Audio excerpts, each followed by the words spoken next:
Buen día, mi nombre es Fernando Kirchmann, yo soy médico gastroenterólogo y hoy voy a hablarles un poquito de hemorragia digestiva.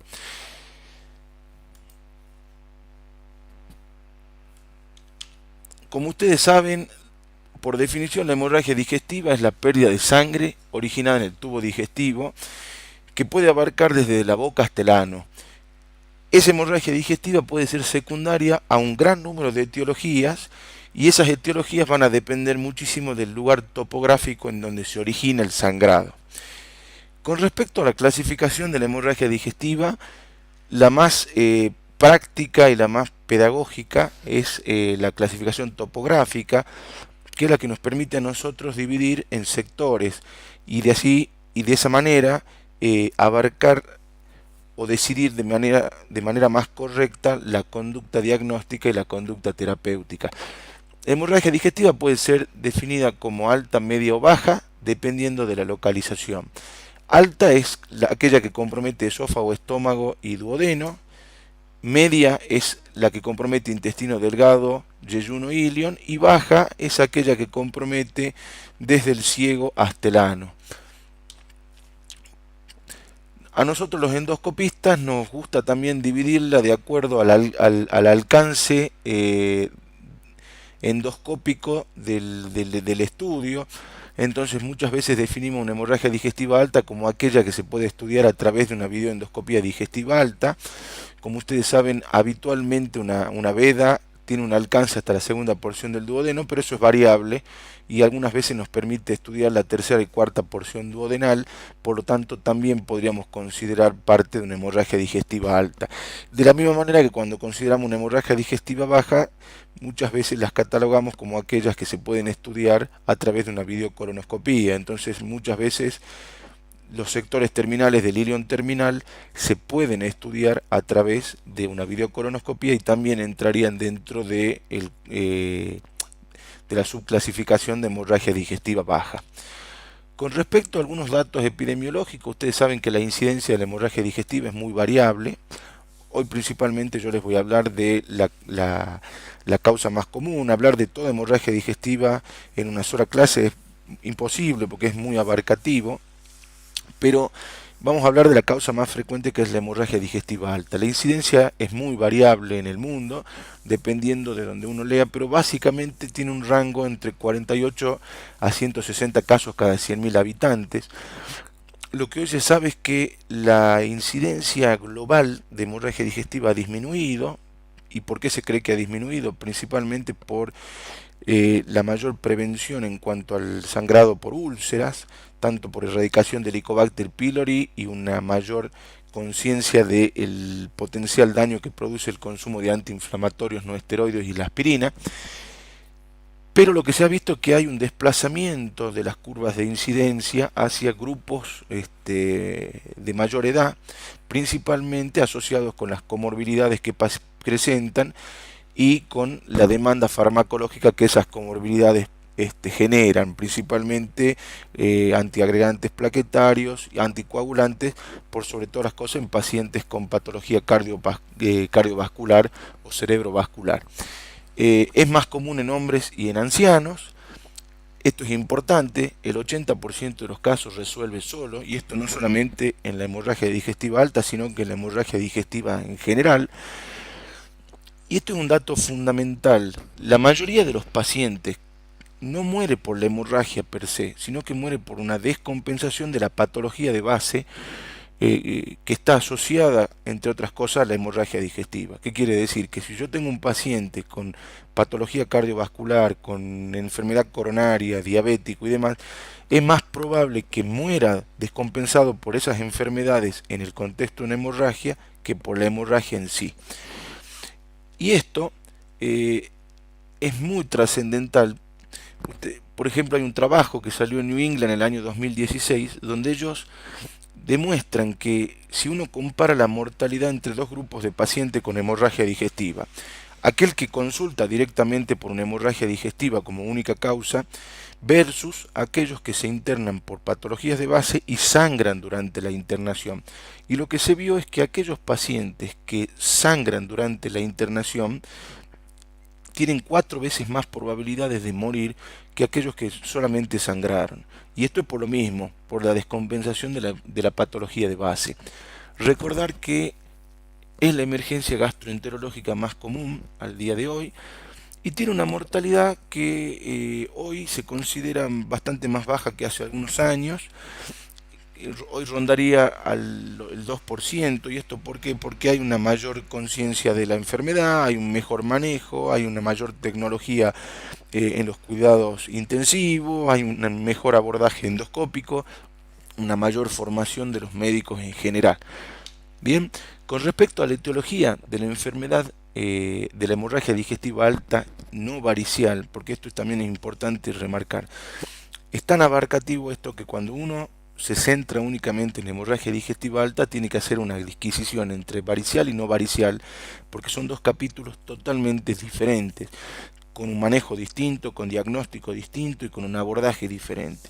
Por lo tanto, hoy vamos a hablar solamente de hemorragia digestiva no varicial y dejaremos para algún otro momento, si es que ustedes lo desean, la hemorragia digestiva varicial, porque hay que entrar en el capítulo de la hipertensión portal, que es todo un capítulo en sí.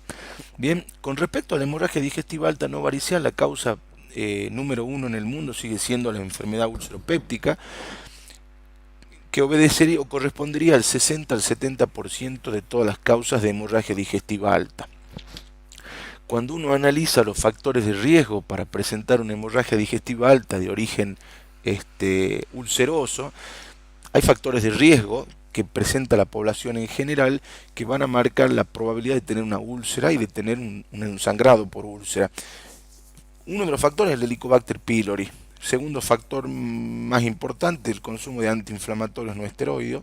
Y es importante remarcar que la asociación de Helicobacter pylori con antiinflamatorios no tiene un efecto de suma, sino que tiene un efecto multiplicador.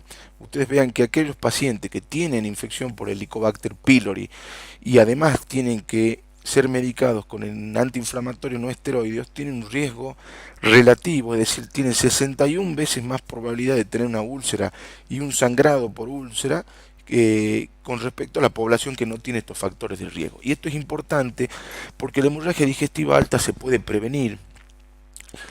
¿Y de qué manera se puede prevenir? Nosotros recordemos que hemos hablado que desde el punto de vista epidemiológico el grupo más afectado hoy en día son los mayores de 60 años con comorbilidades. Muchos de ellos asociados con fármacos. Si nosotros vamos a medicar a los pacientes con antiinflamatorios o vamos a tener que antiagregarlos y demás, fundamental hacer pesquisa de Helicobacter pylori, erradicarlo con antibióticos y muchas veces también asociar el tratamiento con un inhibidor de bomba de protones como el omeprazol en el paciente que va a estar durante mucho tiempo sometido a un tratamiento con antiinflamatorios. Bien, con respecto a la fisiopatología de por qué se produce una úlcera y un sangrado, ustedes recuerden que el estómago presenta mecanismos compensatorios para poder convivir con el ácido y para convivir con la pepsina que él mismo produce.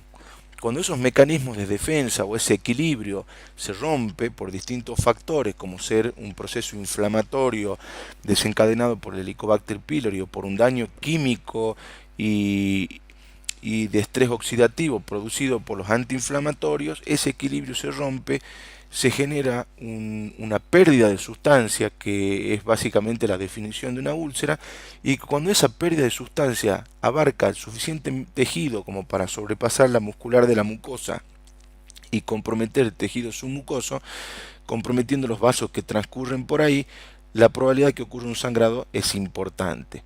Por otro lado, es importante recordar que el medio ambiente del estómago, en el contexto de un sangrado, es decir, la presencia de ácido y de pepsina activada, van a aportar al daño en el vaso, van a inhibir la agregación plaquetaria y muchas veces la pepsina activada va a trombolizar los coágulos que ya se han formado.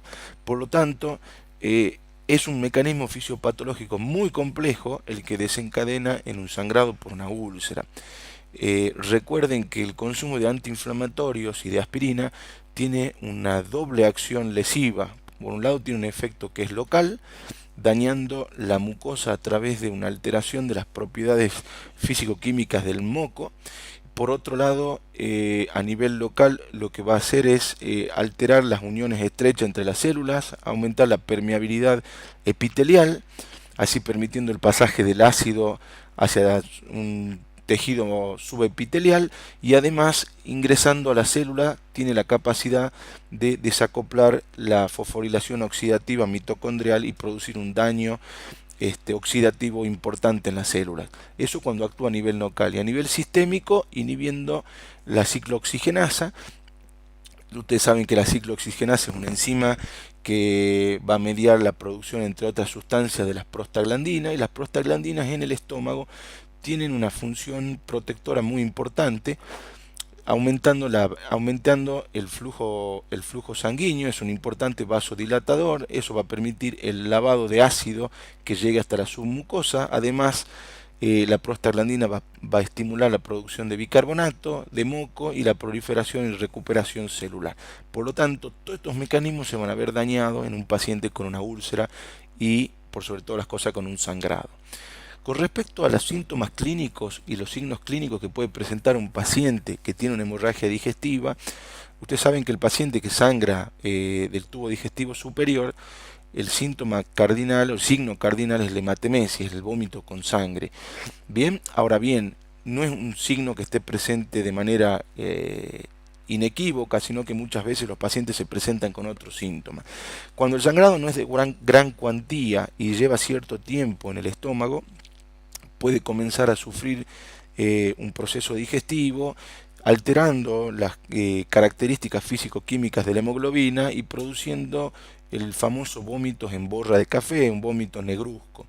Cuando el sangrado es aún de menor cuantía y de mayor cronicidad, da tiempo a que ese proceso digestivo transcurra en todo el tubo digestivo y el paciente exteriorice esa pérdida de sangre a través de la melena. Bien, es importante recordar, esto es un dato de examen, la hematoquesia. Ustedes saben que la hematoquesia es patrimonio principalmente de la hemorragia digestiva baja, porque es la exteriorización de sangre a través del ano, y sangre roja brillante. Ahora bien, si yo tengo un sangrado alto, masivo, un paciente que llega descompensado con un sangrado de gran cuantía en poco tiempo, se puede manifestar como una hematoquesia y producir una gran confusión. Por lo tanto, no toda hematoquesia que ustedes vean es hemorragia digestiva baja.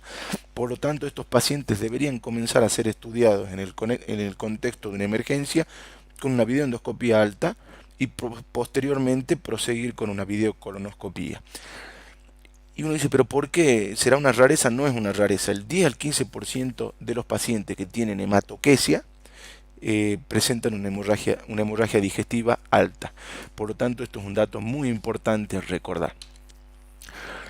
Siempre saber que el paciente que viene con melena es un paciente que por lo general tiene una mayor cronicidad en cuanto a su sangrado. Son pacientes que sangran en poca magnitud durante mucho tiempo. Por lo tanto, es habitual verlos compensados desde el punto hemodinámico, verlos llegar totalmente de manera autónoma a la consulta, están lúcidos, están hemodinámicamente estables, pero suelen presentar valores muy bajos de hemoglobina. Bien, no es poco habitual encontrarse con un paciente con nivel de hemoglobina de 5 o 6, que uno se sorprende y el paciente llega caminando, pálido, pero asintomático. Por supuesto que es distinta la situación en la cual el paciente se presenta con sangre roja brillante a través o la pérdida de sangre roja brillante en cualquier segmento del tubo digestivo. Ese paciente tiene un sangrado masivo, mucho más importante, no tiene el mismo tiempo de evolución, no le ha dado tiempo al organismo a compensar, y por lo tanto son pacientes que tienen un peor pronóstico. Bueno, una vez que llegamos al punto de la definición, el mecanismo fisiopatogénico, la presentación clínica, bueno, ahora nosotros nos vamos a enfrentar con un paciente que tiene una hemorragia digestiva. Lo primero que uno debe hacer es confirmar que es una hemorragia digestiva alta. Para esto, la semiología es la piedra angular de todo esto, un buen interrogatorio, un examen clínico.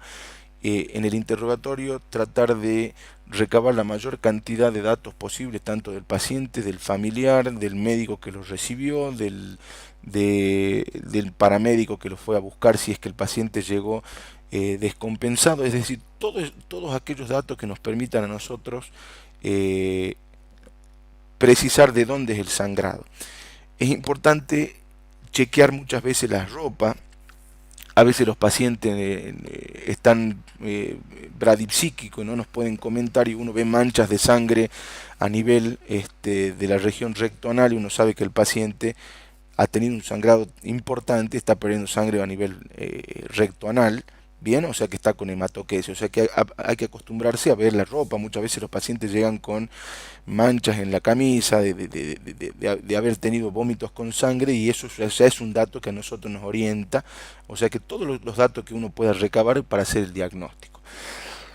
Fundamental evaluar el estado hemodinámico con el cual llega el paciente. Para eso voy a evaluar el estado de conciencia, la frecuencia cardíaca, la presión arterial en reposo, la hipotensión ortostática, o lo que más me gusta a mí es la taquicardia compensadora, es decir, controlar la frecuencia cardíaca del paciente en reposo, pedirle que se siente durante 30 a 45 segundos y volver a controlar el pulso. Y si aumenta el pulso, por más que se diga que son 30 latidos, pero si uno ya ve que hay un aumento significativo, 15, 20 latidos, uno ya sabe que el paciente está readaptándose a una redistribución de flujo en la posición, en el cambio de posición, y por lo tanto ya eso es un dato indirecto de que el paciente ha perdido no menos de 1,5 litros de sangre. Fundamental descartar la hepatopatía porque, como yo les decía, son dos capítulos completamente distintos. De todas maneras, el manejo inicial es el mismo, o sea, el paciente que sangra es uno solo. Por supuesto que después el abordaje farmacológico, el abordaje endoscópico, el abordaje invasivo va a ser diferente completamente entre un paciente con hepatopatía que con aquel que no tiene una hepatopatía. Fundamental evaluar la comorbilidad del paciente, porque ustedes recuerden que la mortalidad de estos pacientes no va a estar dictaminada solamente por la hemorragia, sino más bien por la descompensación de las comorbilidades. Por lo tanto, hay que recordar que el paciente no es una hemorragia digestiva, sino que es un paciente con un montón de enfermedades que está sangrando. Y fundamental también el tema de la farmacología que el paciente presente. Bueno, para englobar el manejo de estos pacientes, uno debe partir fundamentalmente diagnóstico correcto. Mientras yo hago el diagnóstico, ya comienzo el tratamiento. Este es uno de los mejores ejemplos en el cual uno no puede postergar un tratamiento por un diagnóstico. En el contexto de una hemorragia digestiva, más si es una hemorragia digestiva importante, yo no puedo dilatar el tiempo, tengo que ser lo más célebre posible, lo más pragmático, lo más rápido. Bien, entonces mientras hago el diagnóstico ya me aseguro de tener dos vías de perfusión periférica. Recuerden que el paciente, cuando entra en shock o en colapso circulatorio, encontrar una vía se vuelve realmente un problema. Entonces siempre aprovechar el momento inicial cuando uno lo recibe al paciente, si el paciente está en condiciones, colocarle dos catéter de gran calibre. Eso nos va a permitir a nosotros tener la certeza de que si el paciente sigue sangrando y se descompensa, voy a poder expandirlo, voy a poder transfundirlo. Por lo tanto, eso no se debe esperar. Paciente con hemorragia digestiva, primer gesto, la colocación de uno o dos catéteres de gran calibre en vía periférica. Si no se puede una vía periférica, recurrir a alguien que tenga experiencia en colocación de una vía central. Mientras prosigo con el diagnóstico y demás, comienzo a expandirlo. Es fundamental tratar de estabilizar hemodinámicamente al paciente. Ya van a ver que la corrección de la inestabilidad hemodinámica es el principal gesto terapéutico que va a reducir la mortalidad de estos pacientes. La resucitación y el monitoreo deben ir de la mano, no se puede expandir a un paciente sin un criterio clínico y un criterio lógico, y eso debe ir acompañado de un monitoreo exhaustivo. ¿Esto por qué? Porque supongamos, como ejemplo, para graficar esto, si yo en el afán de resucitar o de expandir un paciente de 70 años, diabético, hipertenso, con una insuficiencia cardíaca compensada, le paso 4 litros de solución fisiológica en poco tiempo, lejos de compensar lo hemodinámico, al paciente lo voy a deteriorar, voy a exacerbar su insuficiencia cardíaca, lo voy a poner en una situación de edema agudo de pulmón con el ímpetu de solucionar un problema le voy a ocasionar dos problemas. Por otro lado, siempre recuerden que la sobreexpansión de estos pacientes aumenta el riesgo de resangrado, o sea que no es, digamos, no es expandir a lo loco ni sin un criterio, hay que tener un criterio bien fundado de qué es lo que uno busca. La utilización de los inhibidores de la bomba de protones, el omeprazol a la cabeza, porque es el con el cual uno más cuenta en el contexto de guardia, y la transfusión con un criterio que ya lo vamos a conversar. Es importante saber que todos estos pasos se deben hacer al unísono, no se puede, digamos, disociar esto. Entonces siempre recuerden, diagnóstico y tratamiento en hemorragia digestiva se hace en el mismo momento. No hay cosa más penosa que ante el abordaje de una hemorragia digestiva que acudir por el llamado de un médico de urgencias por una hemorragia digestiva para hacer una endoscopía y encontrarse con un paciente que tiene una vía periférica de mala calidad, que no está expandido, que no tiene un laboratorio solicitado, que no sabemos el grupo y factor ante la necesidad de una eventual transfusión, que el médico no conoce las comorbilidades ni los fármacos que el paciente toma. Entonces siempre recuerden que el primer eslabón y el más importante de esta cadena es el médico que lo recibe al paciente. Y ese no es ni el gastroenterólogo, ni el endoscopista, ni el cirujano. Es el médico de guardia. Y médico de guardia puede ser cualquier especialidad que haya decidido estar en la trinchera trabajando. Bien, así que estos gestos son fundamentales. Con respecto a lo que es la resucitación y el monitoreo, ustedes saben que la corrección precoz de la hipotensión es la medida que más reduce la mortalidad en los pacientes con hemorragia digestiva alta.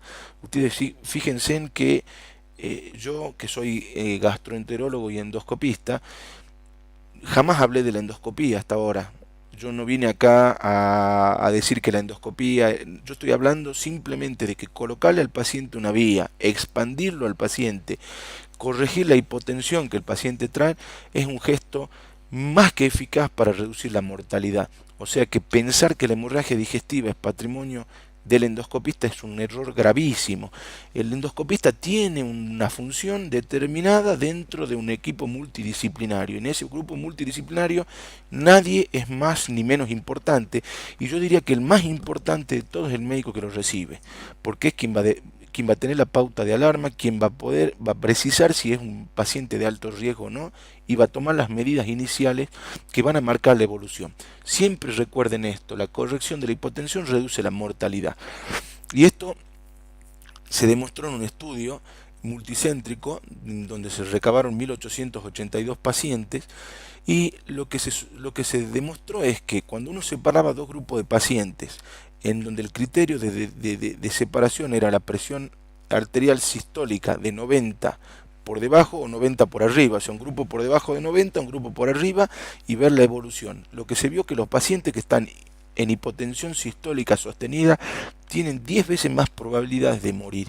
Por lo tanto, repito, el gesto más importante que puede hacer un médico en una hemorragia digestiva es colocarle una o dos vías de expansión y comenzar a expandirlos mientras prosigue con todo el resto de los pasos. Bien, ni la transfusión, ni la endoscopía, ni el laboratorio, ni la tomografía, ni la interconsulta son más importantes que esto. Y esto lo hace el médico que lo recibe.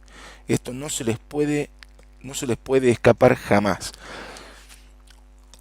Siempre recuerden que cualquier paciente que entra con una enfermedad crítica, o sea, un paciente con enfermedad aguda, uno debe dar prioridades a la compensación de los parámetros clínicos más importantes. Entonces el ABC es el paso crítico más importante, asegurarnos una vía aérea permeable, que el paciente esté ventilando por sus propios medios de manera correcta, que el paciente tenga una buena saturación de oxígeno. Nos vamos a asegurar de proveerle de oxigenoterapia, esto se hace de manera rutinaria.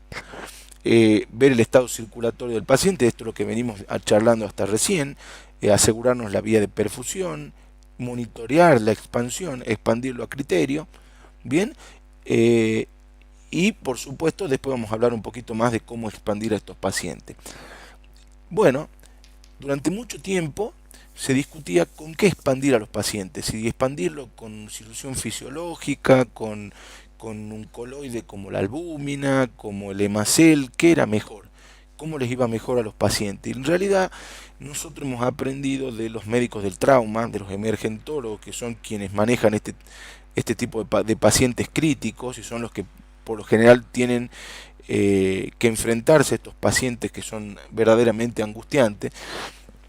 Y lo que ellos nos demostraron a través de un trabajo multicéntrico con más de 22.000 pacientes es que no hay diferencias significativas en la mortalidad ni en la evolución de los pacientes con respecto a la solución que uno elija para expandirlos. Por lo tanto, el criterio es expandirlo con lo que uno tenga a mano. Con lo que uno cuenta habitualmente es con solución fisiológica. La solución fisiológica es útil, se puede utilizar, es barata. Así que por lo tanto no hay que complicarse la vida pensando con qué expandir, se expande con solución fisiológica. Más importante que la solución de expansión es el criterio con el cual expandir y más importante aún hasta dónde expandir, y para eso el monitoreo hemodinámico es fundamental. Con respecto al triage, o sea, la selección de los pacientes de acuerdo a el grado de riesgo que tengan los pacientes, ustedes recuerden que un paciente de alto riesgo tiene que quedar internado y en base a eso yo voy a determinar si el paciente quedará en una sala común o si el paciente va a quedar en una unidad cerrada, una unidad coronaria, una unidad de terapia intensiva. Fundamental evaluar la magnitud del sangrado, si es un sangrado activo con descompensación hemodinámica. El paciente debe quedar internado en una unidad cerrada, no me interesa la edad ni las comorbilidades. Si el paciente presentó un sangrado importante, el paciente debe quedar monitoreado estrictamente en una unidad cerrada. Distinto es el paciente que llega con un sangrado de no gran cuantía, que se manifiesta como melena, que está compensado cuando uno lo evalúa, y ahí voy a basarme muchísimo en las comorbilidades que el paciente presente. Entonces, si por ahí tengo un paciente jovencito que tuvo melena, que está compensado, que está muy bien y que esto lo viene acarreando durante varios meses, puedo manejarlo en ambulatorio y hacer un seguimiento exhaustivo. Distinto el paciente mayor de 60 años con enfermedad coronaria o enfermedad cerebrovascular, que seguramente voy a tener que tomar una conducta mucho más proactiva. Esto es fundamental, el criterio clínico, y eso lo van a ir desarrollando a medida que se desenvuelvan en su práctica. La intubación profiláctica está desterrada como gesto terapéutico. La intubación, ustedes saben que todo gesto terapéutico que uno tiene en un paciente con hemorragia digestiva es un paciente de alto riesgo. Esto es un concepto que a mí me interesa que recuerden. El paciente que está sangrando es un paciente inmunosuprimido. Bien. De la misma manera que el paciente anémico es un paciente inmunosuprimido. Entonces, cualquier gesto invasivo que uno tenga coloca al paciente en un riesgo infectológico importante. Entonces, colocar una sonda vesical, intubar a un paciente de manera innecesaria, son gestos que se tienen que desterrar. Todo gesto invasivo se tiene que hacer con criterio. El único criterio para intubar a un paciente es el paciente que tiene un deterioro del sensorio, que no puede controlar su mecanismo de vómito y que presenta un gran riesgo de broncoaspiración. En ese caso, sí, un gesto importante es asegurarme una vía aérea permeable con una intubación endotraqueal que me va a permitir a mí trabajar más tranquilo. Incluso al endoscopista, cuando tenga que hacer una endoscopia, al tener la vía aérea asegurada, va a poder trabajar durante más tiempo de una manera mucho más tranquila. Pero esto solamente hacerlo en el paciente que está descompensado con deterioro del sensorio. Todo aquel paciente que está lúcido jamás se debería intubar.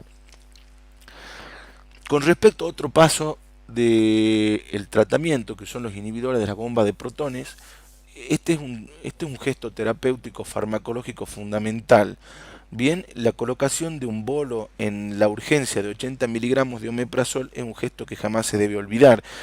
¿Por qué? Porque esto va a permitir inhibir de manera irreversible la bomba de protones, disminuir la producción de ácido y devolverle al estómago todos los mecanismos protrombóticos perdidos durante el episodio de sangrado. Ustedes recuerden que cuando hablamos de que el pH bajo del estómago, producto del ácido clorhídrico, eh, inhibe la agregación plaquetaria y además a un pH bajo se activa el pepsinógeno y produce pepsina, y esa pepsina es un factor trombolítico por excelencia a nivel intragástrico. Entonces, inhibiendo la producción de ácido, uno puede devolverle al estómago esa capacidad trombótica que ha perdido. Y esto se ha demostrado en cuanto a la evolución de los pacientes en distintos factores. Por ejemplo, la utilización de estas drogas disminuyen la tasa de resangrado, va a disminuir la duración de la internación, va a disminuir el requerimiento transfusional que tengan estos pacientes y la necesidad de cirugía. Durante mucho tiempo el esquema que se utilizaba eran los 80 miligramos intravenosos seguido por infusión continua de 8 miligramos por hora. Hoy se sabe que utilizar infusión continua con bomba o hacerlo en bolos es exactamente lo mismo, no ha demostrado un gesto ser más eficaz que otro, por lo tanto se puede comenzar con un bolo de 80 miligramos intravenoso, seguido por 40 miligramos cada 12 horas. Este esquema se debe continuar durante 72 horas y después seguramente, si el paciente presenta apta su vía oral, voy a modificar el esquema y continuar durante por lo menos 8 a 12 semanas de tratamiento por vía oral. Bien, esto para de alguna manera graficar el porqué de la utilización de los inhibidores de la bomba de protones en este contexto. Esto es un trabajo de investigación que se hizo in vitro, o sea, fuera del cuerpo humano, donde se evaluó la performance en cuanto a la agregación plaquetaria en distintos contextos ácidos. Bien, la letra A lo que hace es ejemplificar, en realidad no ejemplificar, sino que poner de manifiesto el ingreso de una sustancia ácida al experimento, y lo que se vio es que cuando el pH se acerca a lo normal o a lo fisiológico, la agregación plaquetaria se acerca a un 80%, o sea, una agregación plaquetaria óptima. A medida que ese pH comienza a descender, la agregación plaquetaria también lo hace, y en pHs extremadamente bajos, por debajo de 6, prácticamente hay una inhibición completa de la agregación plaquetaria. Por eso es importantísimo, ustedes imagínense aquella situación en donde ustedes tienen un sangrado por una úlcera sin capacidad trombótica. Es un sangrado que no se puede frenar ni por más gesto endoscópico ni quirúrgico que uno tenga. Por lo tanto, el colocarle al paciente un inhibidor de la bomba de protones es un gesto absolutamente necesario. Con respecto a la transfusión de sangre, eh, la transfusión de sangre lo que busca es expandir al paciente, devolverle al paciente su capacidad de transporte tisular de oxígeno, aumentarle a los tejidos la llegada de oxígeno, aumentar la volemia, pero siempre recuerden que la transfusión de sangre tiene comorbilidades, es un gesto que puede producir complicaciones, no es un gesto totalmente indemne. Entonces uno tiene que, de la misma manera que la expansión se hace con criterio, la transfusión se debe hacer con un criterio. Y hoy por hoy sabemos que eh, transfundir de manera restrictiva a los pacientes mostró tener mejores resultados en cuanto a una evolución a corto, mediano y a largo plazo. ¿Qué significa expandir a los pacientes, transfundir a los pacientes de manera restrictiva? Significa, primero, tener la premisa de que en la medida de lo posible no transfundir a los pacientes. Segundo, se transfunde a aquel paciente que verdaderamente lo necesita y se transfunde lo menos posible. Bien, entonces, si uno tiene un paciente joven, sin comorbilidades, o sin comorbilidades cardiovasculares o cerebrovasculares importantes, que sangró y uno lo puede estabilizar y el paciente tiene una hemoglobina de 7, no hace falta transfundirlo. Voy a ser un poquitito más liberal con el paciente que tuvo algún daño isquémico, porque es un paciente que necesita una mayor oxigenación tisular, y tal vez ese umbral va a ser un poquito más elevado, de 9 a 10 miligramos por decilitro de hemoglobina. Recuerden siempre una cosa que es fundamental: el criterio para expandir de urgencia a un paciente jamás puede ser el resultado de un laboratorio. El laboratorio, en el contexto agudo, es un test totalmente inexacto y mentiroso. Uno puede tener un sangrado masivo, pedir un laboratorio al paciente en la urgencia y el paciente tener un hematocrito de 40. ¿Por qué? Porque hay una pérdida de líquidos, hay una redistribución de líquidos a nivel del endovascular, y los pacientes pueden tener hematocritos relativamente normales pese a haber perdido más de 1 litro o 2 litros de sangre. Por lo tanto, lo que a nosotros nos tiene que marcar la decisión de transfundir de urgencia a un paciente es la inestabilidad hemodinámica y la evaluación semiológica de la magnitud del sangrado. Bien, eso es importante porque muchas veces uno, en la inexperiencia, busca el aval de un resultado de laboratorio, y la verdad que no es una, sino que la mayoría de las veces que uno tiene una hemorragia digestiva importante, los primeros datos de laboratorio son totalmente mentirosos. Bien, esto para graficarles el porqué de la estrategia restrictiva. Hay un trabajo español muy importante con más de 900 pacientes, donde ellos demostraron que la estrategia restrictiva, es decir, mantener hemoglobinas en valores de 7 en aquellos pacientes sin enfermedad cardiovascular, mostró una menor mortalidad a las 6 semanas, sangran menos los pacientes, requieren menos una nueva endoscopía y tienen menos efectos adversos a corto, a mediano y a largo plazo. Bien, por lo tanto la transfusión se debe hacer con criterio y siempre recordar, en la medida de lo posible, no transfundir, y si se debe transfundir, hacerlo de la manera más restrictiva posible, es decir, con la menor dosis necesaria o posible. La sonda nasogástrica, que era un gesto que hasta hace no mucho tiempo era considerado como un pilar estándar del tratamiento, hoy en día se sabe que no sirve para nada, no mejora el pronóstico de los pacientes, no modifica ninguna de las variables que uno evalúa en la evolución, no mejora la endoscopía, y es un gesto absolutamente doloroso para los pacientes, produce muchísimo disconfort. Entonces hacerlo por hacer no tiene sentido. Ustedes siempre recuerden que la sensibilidad, en una época se decía que la colocación de una sonda nasogástrica tenía una utilidad diagnóstica y terapéutica. Diagnóstica porque al ver la exteriorización de sangre por la sonda nasogástrica uno podía afirmar que el sitio del sangrado estaba en el estómago o próximo al estómago, pero ustedes sepan que la sensibilidad de este método para diagnosticar tiene menos de un 30%, ronda el 20%, que quiere decir que la gran mayoría de los pacientes con hemorragia digestiva alta, pese a estar sangrando activamente, no van a tener exteriorización del sangrado por la sonda. Por lo tanto, ampararse en este gesto para diagnosticar el resangrado no tiene sentido. No hay mejor manera de evaluar a un paciente que desde el punto de vista clínico. Bien, la clínica sigue siendo soberana, y para eso el manejo semiológico de estos pacientes es fundamental.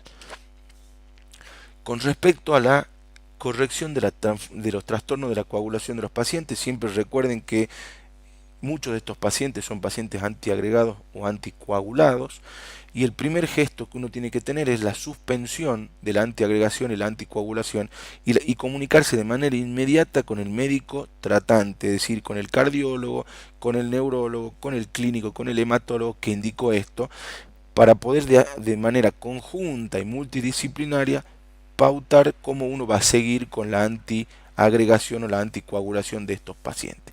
Este es un tema extremadamente complejo, uno lo va aprendiendo con el tiempo, pero pese a eso, cuando yo tengo un paciente con una hemorragia digestiva que está anticoagulado o antiagregado, jamás omito hablar con el cardiólogo, con el clínico, con el hematólogo que lo están tratando, y consensuar de qué manera suspender, durante cuánto tiempo y de qué manera hacer profilaxis de estos pacientes, porque ustedes recuerden que estos pacientes tienen un doble riesgo, un riesgo protrombótico y un riesgo de sangrado. Entonces, si yo al paciente le saco el antiagregante, le saco el anticoagulante, voy a disminuir el riesgo de resangrado, pero lo coloco al paciente en riesgo de un nuevo evento trombótico. Si el paciente ya se infartó, tuvo una ACV, tiene un stent puesto, tiene una prótesis, tiene una fibrilación auricular, no lo puedo tener durante mucho periodo de tiempo no anticoagulado o no antiagregado, porque es un paciente que en algún momento va a tener un nuevo evento. Entonces siempre esto se debe manejar de manera multidisciplinaria. Con respecto a la evaluación del riesgo, a mí me interesa que esto recuerden, hay un montón de escalas que se utilizan en la gastroenterología. Para mí las escalas y los scores están hechos para olvidarlos, porque la realidad es que cuando uno los necesita uno no se los acuerda. Pero el criterio clínico y el ojo clínico no se lo van a olvidar nunca, eso los va a acompañar hasta el último día. Entonces, nunca pretender que el score reemplace lo que es el criterio clínico. Ustedes fíjense que con estos datos del sentido común uno puede precisar de manera bastante cercana a lo que hacen los scores la probabilidad de que un paciente vuelva a sangrar o que muera. Y sabiendo que un paciente que tiene es mayor de 60 años, que tiene comorbilidad y que está descompensado hemodinámicamente, es un paciente de alto riesgo. No necesito recordar grandes scores, ni puntuaciones, ni sumas, que muchas veces cuando uno está en el contexto agudo y de la emergencia no se acuerda. Así que ustedes siempre recuerden esto, la edad del paciente, la comorbilidad y el estado hemodinámico son los pilares fundamentales del pronóstico de estos pacientes.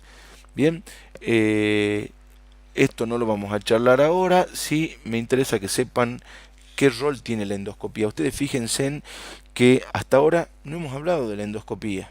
Hasta ahora venimos hablando ya más de 40 minutos de hemorragia digestiva y yo ni mencioné la endoscopía. ¿Por qué? Porque yo quiero que ustedes recuerden que la endoscopía no es el gesto terapéutico primordial en una hemorragia digestiva, todo el resto. Entonces, no hay cosa más triste que a uno lo llamen para hacer una endoscopía y cuando uno llega a la guardia se da con un paciente que no tiene laboratorio, que no tiene una vía de expansión, que no se ha suspendido la antiagregación, que el médico que lo está viendo no conoce absolutamente nada de la historia clínica de ese paciente, que no está expandido. Entonces, siempre recuerden que la hemorragia digestiva, el endoscopista tiene un rol, sí, importante, seguramente que sí, pero no es primordial. Esto es manejo multidisciplinario y el endoscopista es un pilar más de todo el eslabón. Un eslabón más de toda la cadena, perdón. Recuerden que la endoscopía se debe realizar dentro de las primeras 24 horas, ¿bien? Hay trabajos que se han hecho con la idea de demostrar si la realización precoz de una endoscopía modificaba el pronóstico de los pacientes y lo que se ha visto que no. Hacerle una endoscopía inmediatamente cuando el paciente llega o hacerla dentro de las primeras 24 horas tiene exactamente la misma eficacia diagnóstica y terapéutica y en el único contexto donde uno tiene que apurar una endoscopía es cuando tiene un paciente chocado y las medidas iniciales de reanimación no están dando resultado, es decir, yo estoy expandiendo un paciente y el paciente no revierte su inestabilidad hemodinámica, no logro revertir la hipotensión y demás. En ese caso, sí, la endoscopía se debe hacer con absoluta celeridad. Bien, también recuerden, que esto no lo hablé, lo omití un poco, pero es importante recordar que para localizar muchas veces el sitio de sangrado, la angiotomografía tiene una utilidad, bien, como por ejemplo en este caso, en donde ustedes ven acá una tomografía sin contraste, acá se pinta la aorta, está ingresando el contraste en una fase arterial y ustedes ven que esta es la cámara gástrica sin contraste y acá comienzan a ver medio de contraste dentro de la luz, o sea que están está poniendo de manifiesto un sangrado a través de una angiotomografía. Entonces muchas veces en la urgencia, cuando uno quiere precisar de dónde está sangrando el paciente para así poder planificar un abordaje, la angiotomografía nos aporta mucha información. Bien, este caso es mucho más evidente porque yo tengo acá una masa tumoral, probablemente de origen gástrico, pero está comprometiendo ahí el polo renal, el polo del vaso, y está con una masa bastante importante, y cuando uno entra en una fase arterial nos encontramos con toda la extravasación de sangre dentro de la luz del estómago. Bien,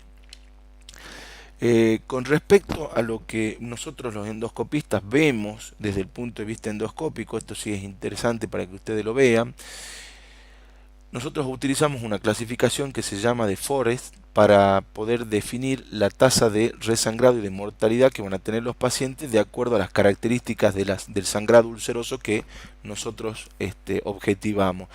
Si un paciente tiene un sangrado en jet por una úlcera, es decir, un sangrado arterial, uno ya sabe que este paciente tiene una alta tasa de resangrado y de muerte.